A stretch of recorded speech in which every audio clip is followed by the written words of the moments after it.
After what has felt like a lifetime of waiting, Remedy Studios finally released the long-anticipated Alan Wake 2. This game was first announced at the Game Awards 2021, and honestly, I was shocked it even was shown off. It felt like a dream, or better yet, an old friend I forgot about. However, this trailer showed a more grizzled Alan and was more focused on horror. I was ready, but after that trailer, I went utterly dark on this game up until now. After almost 20 hours of playtime, I've finally got to experience this long-anticipated follow-up to Alan Wake. As a fan of Remedy Studios, seeing Alan Wake 2 finally being unveiled was crazy to see. I played Quantum Break and I played Control, and throughout those games there are hints towards the future of Alan Wake, especially with Control, as Alan was a part of DLC in an expansion for Control called AWE. As I said earlier, Alan Wake 2 is finally here, so let us get into this long-anticipated sequel. Alan Wake 2 may be one of the most visually striking video games I have ever played. As I said at the top, I have been a fan of Remedy for years, and seeing how their past games experiments all fuse into Alan Wake 2 makes Alan Wake 2 their best game to date. Remedy's graphical engine, the Northlight engine, is a beast, as this game has some of the most beautiful set pieces I have seen in a video game yet. As I said in my Alan Wake review, the game lent itself to the atmosphere, and while the game was more of a thriller action game, Alan Wake 2 is a straight up survival horror game, and Remedy has some of the best tension and atmosphere I have ever seen in a horror game. One of my favorite features of Alan Wake 2 is the incorporation of overlaid footage of filmed silhouettes, filmed profile shots, or character shots of the actors playing these characters and overlaying them over the game to create another immersive layer to Alan Wake 2. Remedy uses this feature throughout the game, which can seriously crank up the tension, as a flash on the screen will show on one of the characters you are dealing with via a jump scare or a narration. This is a crucial feature introduced with Control, where you'd see some narrative beats come through over the game while you were adventuring through the Bureau. What you expect from Remedy is here with their brand of storytelling and presentation. What I adore about Alan Wake 2 is the heavier inclusion of in real life footage that adds heavily to the narrative experience. Throughout our journey through both campaigns, there was a healthy mix of gameplay and real life footage cutscenes, and I couldn't get enough of this media convergence throughout. I was always so excited whenever I came across a segment in this game. Remedy has crafted very detailed environments that mimic real life,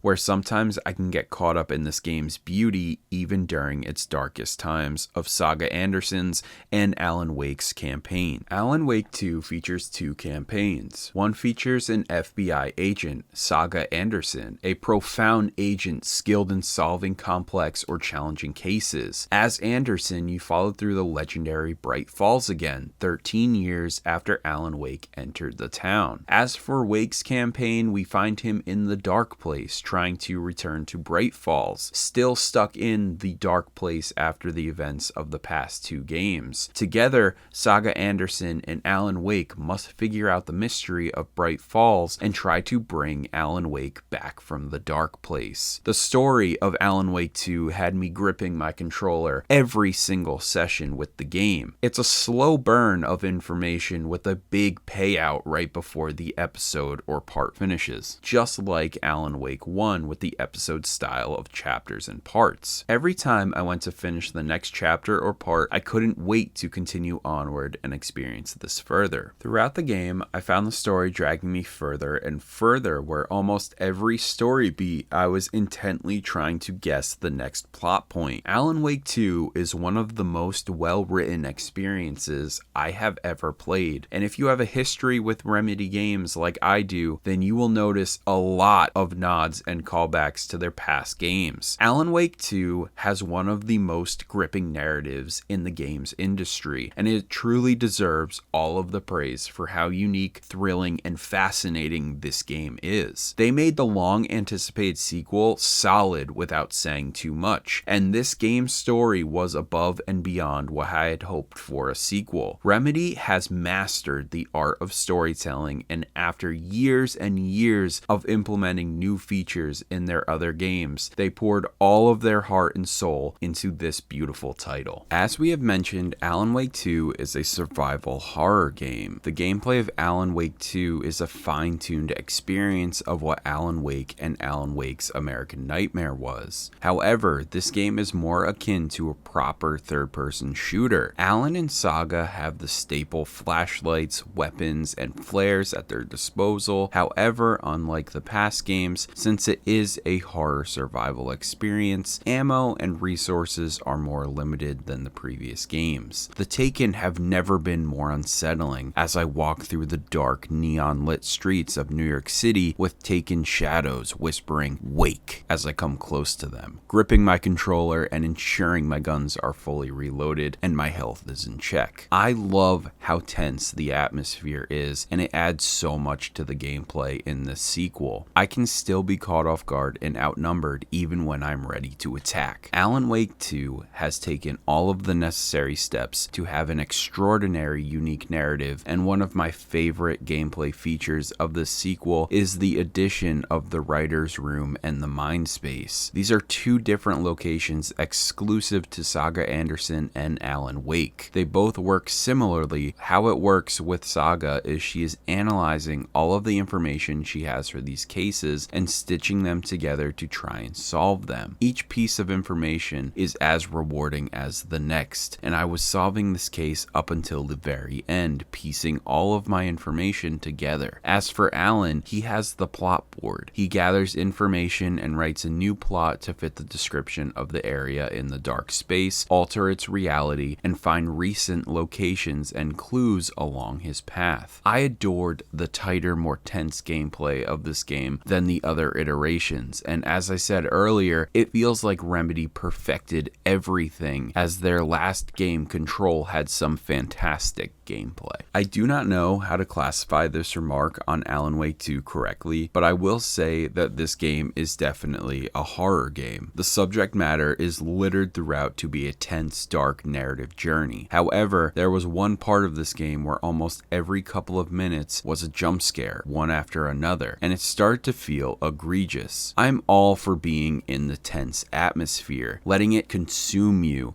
as you slowly collect yourself and walk just a tad further down that dark corner or objective you need to reach. But as I said, this section was just too much. If you get easily scared or can't handle jump scares, just please be aware that this game has a lot, and most of them are tasteful and I would argue necessary. But there is one section where I was like, oh hell no. I've seen a few dozen complaints on this on the internet about this similar issue and area, so I was not the only one with this issue during this section of the game. Still, who knows? Remedy may have a toggle in the future to turn off these moments in the game as a future update, or that would be something that would be pretty cool for the people who can't really handle this type of content, but still want to play this awesome game. In conclusion, Alan Wake 2 was a surreal experience for me. As I was playing the game, I could not believe I was finally getting answers to the end of the original game that I played in 2012 for the first time. Finally, we are learning more, and not only that, but Alan Wake 2 is above and beyond the scale of my expectations I had for a potential sequel. Remedy Games acknowledged what came before this highly anticipated sequel and crafted the best possible experience they could by combining aspects from their past work. Alan Wake 2 was a slow burn, but with every part and every chapter coming to a close, I was all in on where the story was going and what was happening. The game is played like a thriller novel novel or murder mystery storyline from your favorite crime TV shows or film. I was amazed at how perfect my experience was playing this game. I would find myself smiling at Remedy's brand of humor within their games, using the legendary old gods of Asgard or the real-life film segments genuinely blowing my mind with plot points filled with twists and turns to subvert my expectations. This is storytelling at its finest. Alan Wake 2 is a must-play title for me, and I implore everybody interested in this game to please play the others first. My decision to replay everything before diving into the sequel was a massive payoff, as it feels like you should understand and know everything that went down in Bright Falls all those years ago. Alan Wake has been on my mind since I initially rolled credits back in 2012, and finally seeing the story move forward and become something I did not expect has blown my mind genuinely. Alan Wake 2 has easily entered within my top 25 games of all time. I cannot express enough how great of an experience this game was for me. If you are a fan of Remedy and have a history like I do with their past games, you will find some nods absolutely genius. I cannot praise this game enough, and I must tell everybody about it. Alan Wake 2 is a masterpiece.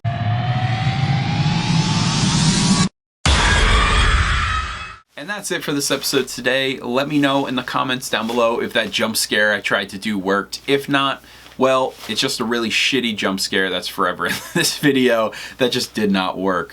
Alan Wake 2 is a masterpiece of a game, as I've said in the video. I can't stop thinking about it. Ever since I rolled credits, I just keep humming the music that was in the game. I keep thinking about it. I keep listening to the actual soundtrack of the game. I'm so excited to see what happens with Remedy Studios, what comes next. I know we're getting a Max Payne 1 and 2 remake, and I know we're getting a Control sequel, and apparently there's a multiplayer Control game coming out soon. I want to revisit Control probably next year. I'm really excited to see what comes next from Remedy Games. And just seeing the Game Awards this past week and seeing the dance number of the one song in there was absolutely phenomenal. I loved it. I loved every moment of it, and I loved every moment of Alan Wake 2, even the jump scare sequences. But please, let me know in the comments down below what you thought about Alan Wake 2. So as always, my name is Brandon, and I will see you all next time.